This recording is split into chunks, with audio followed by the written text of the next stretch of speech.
Yeah.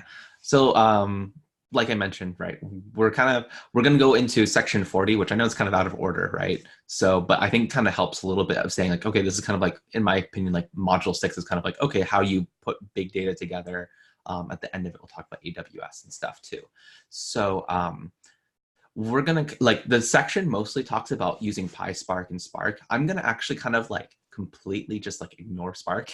Um, and the reason why is just because it is kind of like it is a different like language, right? It's a different way of like putting everything together. And so I'm gonna try to avoid that so that way we can kind of talk about the overall concepts over like trying to say, oh, how do I do this specifically in Spark? And hopefully that kind of helps clear things up too. So yeah, we'll kind of first dive into a little bit. I'm going to talk a lot more conceptually, like the first part of like, saying how, different, what is big data? What do we mean by that? What's a distributed system versus a parallel system? And then we'll talk about some of the tools and stuff like that, which in my opinion, when you start hearing the tools that are used for distributed systems, it sounds like a Dr. Seuss book. Like it's just kind of like ridiculous little names and stuff like that. So we'll talk about that. And then I'll show you a little bit of MapReduce, which is kind of what a strategy. And when you hear MapReduce, it's kind of weird. It's kind of like Jupyter Notebooks and Jupyter Notebook. It's like they're two different things, but they're related. So MapReduce sometimes can be called like as a separate programming language, but also it's more like a concept. So like object-oriented programming, OOP, is a concept of programming. That's kind of like what MapReduce is. However, there's also this confusing part because there's something you can write called MapReduce, and MapReduce it would be like someone writing object-oriented programming that was called object-oriented programming. Get kind of confusing that way. So, but we'll go ahead and go right into this part. So let me go share my screen. Let's see here. Oh, got too many windows. I think that's right. Okay. You guys see what is big data? Just a little very unexciting screen. Okay, cool. All right. So the first thing, before we talk about like, why even bother using PySpark, Hadoop, and all these different things, it's important to kind of know like what we mean by big data. So does anyone got like a description that they would use for big data? Either they've seen it before or like, how would you explain when someone says big data? Has the three V's. Three V's. There's Okay. like velocity. Oh crap. there's V's. There's definitely V's in there, right? Yeah, I have it written down. It's velocity, volume, and variety. Yeah, all good. large. Yeah, and we'll talk about that too today. So you can see there another little thing. So when we say those different things, can you go maybe not too much detail, just like really briefly, like what defines it as big data then and maybe in the context of three V's? Well, variety just means like there's a lot of different types of data from numerical to like even a text file to a JSON file. So like just a ton of different variety. Volume, I think just means that there's a lot of it. I'm going back to my notes. Sorry. Oh, yeah. So variety is how it's structured. Volume is like that there's just a lot of data. And then velocity is the rate that it's changing or like as new data is coming in all the time. So like the internet is just constantly having, or like text messages constantly having new data. Yeah, good. And that is kind of like how we define the big data. And I will give it something even simpler than that. Big data really comes down to the fact that you just can't do it on one computer. Like whether it means that's a huge variety of data where you have to basically process it into one thing, or it's a lot of data so you can't fit on one computer, or it's coming in so quickly that your computer just can't grab the information quick enough. So this is like where it's like big data is very fuzzy. Like when is like, it's kind of like the idea is like, when does a pile become a heap? It's like there's not like a clear like, oh, at this point, this pile of, sand becomes a heap of sand. It's like, oh, well, we know it when we see it's larger, but there's not like a cutoff. That's kind of like what big data is in like my head. So a lot of times we'll talk about things like, things that are small data, which all the stuff we've been doing basically is like relatively small data. But also there's kind of this term like medium data. And medium data sometimes looks like it should be big data. It's like, oh, there's a lot of data that you can't fit on one computer. But you can do some tricks and stuff to actually, like for example, something called chunking. You can basically say, oh, well, I can split this up and like kind of treat it as a smaller data set and kind of feed it in sequentially going through. So you can do it with one computer. So again, the exact outline of like when big data is big data. It's a little fuzzy, but for the most part, I would say if you can't fit on one computer, or you can't do all the process on one computer, it means you're working with big data. Okay. So taking that into mind, like, we have, a big amount of data. I like to call it like a different amount makes a different kind. I don't know if you've heard that kind of phrase before, but like in a lot of ways, like just by having just a larger amount, and we talked about the 3 Vs, we'll talk about again, but like a different amount of data makes it almost like a different kind of thing. You can't approach it in the same way that you've had before. You can use similar things, but you're going to have to approach it very differently. So again, big data has no like agreed upon like exact term. But for the most part, it's like you can't just put on one computer, which means that we have to do something like a distributed computing system.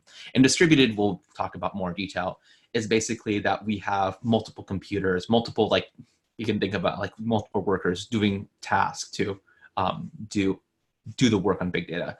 So we usually talk about it as like it just can't be on one local machine. So even if you have like a super powerful computer, it's like it's still like even the most powerful computer might not be enough for big data. You have to basically use smaller computers, which are technically maybe dumber, right? They might not be working as well as maybe a supercomputer, but it means that you can work on it relatively quickly and efficiently too. So we'll talk about that differences. So determining the kind of like when we should do, like one big thing is like deciding like when is it big data and like then what do we do with it. It's actually really good to have this thing called numbers everyone should know. So this is actually like if you like search this like numbers everyone should know, I believe this was first come up with Jeff Dean and Peter Norvig. They actually have a little blog post about this, like what these numbers are. And this is where basically it comes down to 4 different parts. There's the CPU, memory, which is RAM, storage, so like your hard drive, your SSD, and then the network. And those are the 4 different things that you need to, like, essentially, you need to know what the relative speeds are. And so it kind of helps a little bit, like, especially if you're not familiar with like how computers work, essentially, it's good to kind of know what these things are. So we have the CPU, which is basically just the brain of the computer. You can think this is the one that actually does all the work. What's really great is that the brain is super fast. Is that basically it does these computations. It's very efficient. It's meant to do these very specific tasks. Like think about like multiplying numbers and stuff like this together. It can do this very, very quickly. So like usually on this scale, like modern days, this is obviously going to change over time. This might even be outdated in this way, but about half a nanosecond. So pretty quick for like an operation. So like you can think of like that's pretty fast. The next part we have is memory or RAM. Does anyone know what RAM stands for by chance? Is that random access memory? That's right. Yeah. And that's why we usually call it memory, right? So random access is actually just talking about that it can grab like wherever the memory, like you can think of like wherever the memory lives on, it can just grab it wherever it wants versus like having to like search for the whole thing. And it's like, oh, there it is, you know? So it's really relatively fast. It's still not as fast as a CPU, on the order of like 100 nanoseconds. So you can see already it's like 200-ish, you know, times slower so than a CPU. We also call this like short-term memory, or kind of usually use the analogy of short-term memory. And the reason why is that if the power like ever gets lost on a computer, this is why you're not supposed to like, just like, you know, turn off your computer like by holding the power button. Though I bet there's little tricks and stuff like that that you might do to try to save the memory. Or like, you know, back in the day, like, you know, when you didn't have laptops, you just unplug the computer. Once the computer loses power, the RAM basically completely loses all of its short-term memory. So that's kind of like why you can see this example. It's also that it's kind of keeping things in memory and getting ready to feed it to the CPU. So the CPU is kind of like the brain, and the RAM is basically all the instructions that tell what the CPU to do next, and the CPU can execute those things very, very quickly. Does that make sense? Okay, so good to know that RAM is relatively fast. Then we have things like storage, which is usually SSD, hard drive. This is usually considered like long-term memory. You can think of it like where you store the files, you know, where you store the data itself. You can't load up, like if you know like RAM, you likely have something like 8 to maybe 16 gigabytes of RAM on your laptop. You know, some computer systems, 32 gigs. With a data science workstation, you can have like 128 gigs, 30, even 256 gigs of RAM. But, you know, if you have something that's a terabyte of data, you can't fit that all in like in short-term memory, right? So you can't do that stuff. So you have to store some of it so you can access it later on. So you can kind of think of this like, I'm going to draw a little bit here as I kind of explain, is that if we imagine we have like the CPU right here. So I'll just write CPU. So we know which one it is. And then you can imagine like we have RAM. I'll just put R so I don't have to write the whole thing. And then we have like I'll just write a circle here. is like your SSD or your hard drive. Note nowadays, like so SSDs are relatively cheap. That pretty much everything has an SSD, solid state drive. So basically all your memories here or all your data is in here. So you can imagine like we take our data, the RAM reads the data from the hard drive, right? And then the RAM feeds it over to the CPU. CPU does some work on it, right? Does some things. And then what it's going to do is like, okay, did its work? It's going to go ahead and pass this back over to RAM again. And then RAM will, maybe do some stuff, but what will likely happen to you then write it over to the hard drive again. So you can see like there's this whole process here. So you can already see like this is going to be the quickest part, right? Because CPU is the fastest one.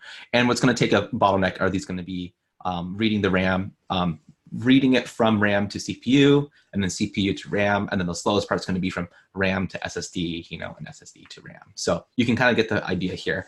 And note that basically that these writes, even though we said like, oh, it's 100 nanoseconds to do stuff from RAM, it depends on what it's doing and if it's reading versus writing. Sometimes read speeds are faster than write speeds. So like technically these arrows won't be the same, but they're close enough on like in comparison to the other parts.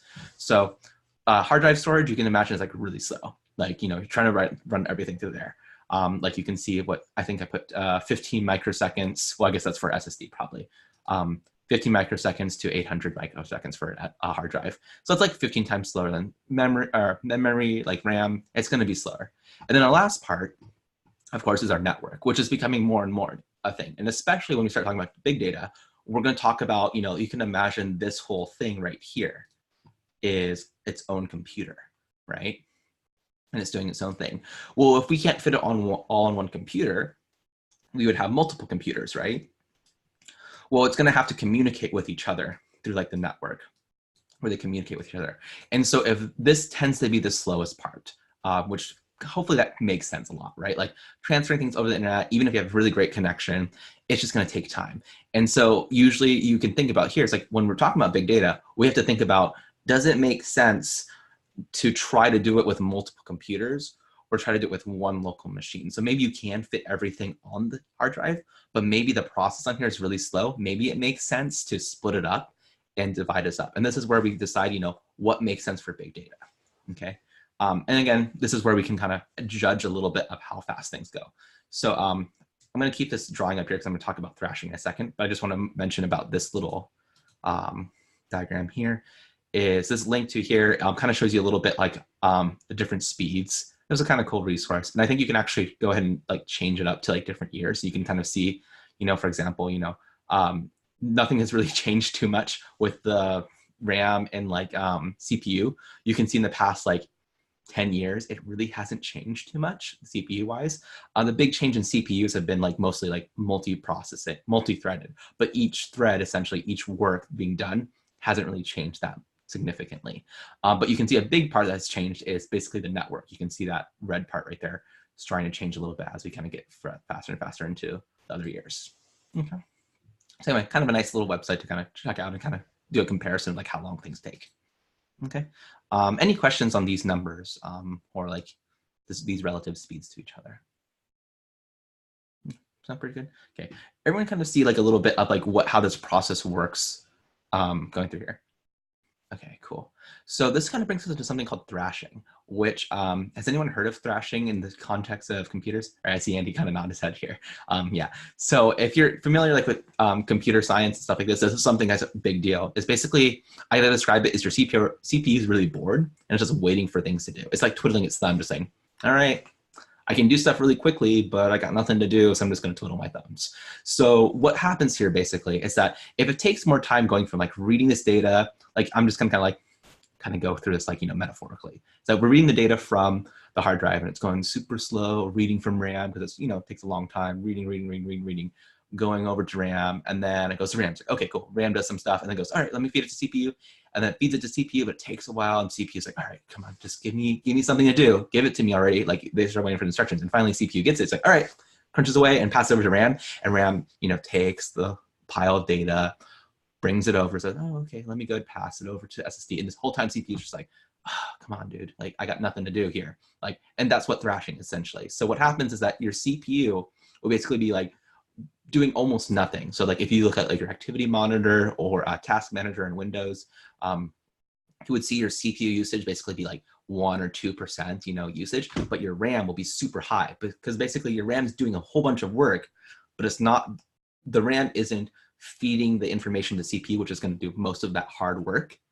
Instead, what's going to be basically just going to be reading and writing this information. And that's something we want to avoid. So essentially, I kind of think like you want to feed the CPU beast. Like you want to keep feeding it information. The more the CPU is working, the better, right? If the CPU is just sitting there, it's not a good thing. And that's what we call thrashing.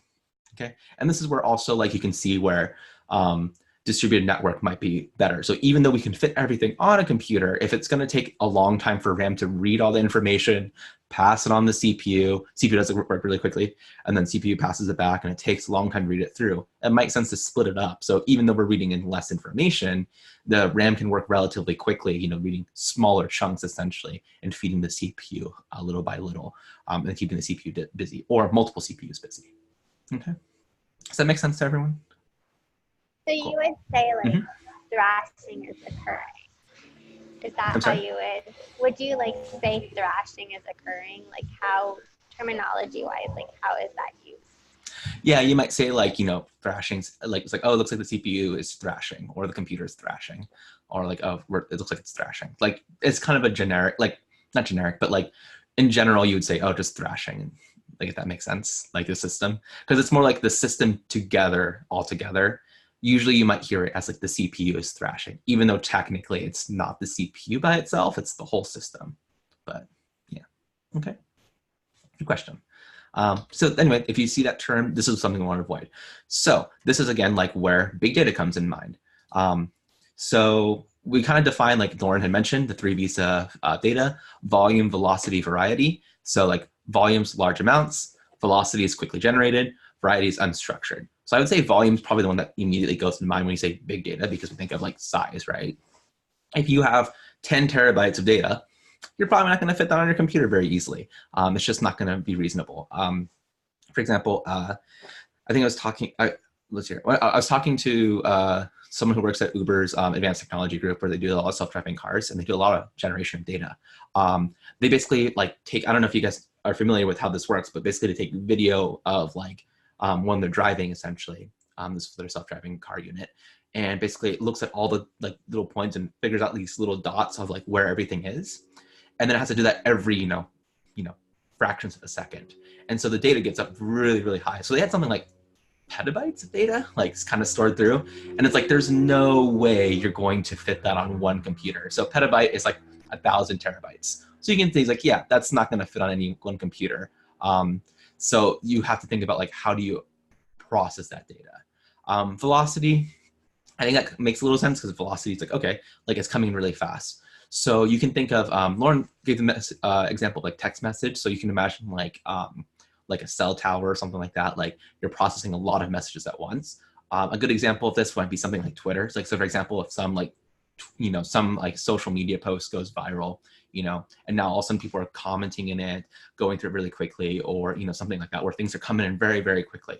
Someone's using a website very, very quickly, or, people, for example, a high velocity might be like YouTube, like, was it something like, is it like 80 hours or something like that uploaded every day? It might be more than that.